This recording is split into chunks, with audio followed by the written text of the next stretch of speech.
আখিকে ভালো করে check up করে ডাক্তার বলল, খুশির খবর, আপনি মা হতে চলেছেন। কথাটি শুনে যেন আদিবার মাথায় আকাশ ভেঙে পড়ল। একই কথাটি শুনে চমকে উঠল।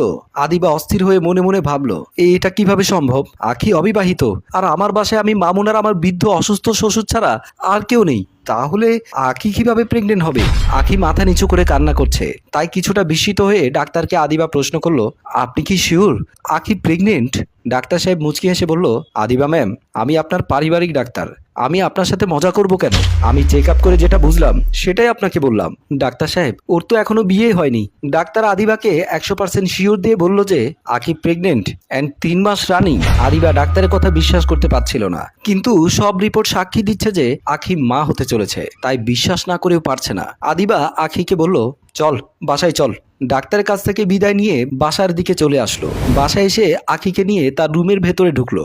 আখির হাত ধরে জানতে চাইলো, সত্যি করে বল আখি,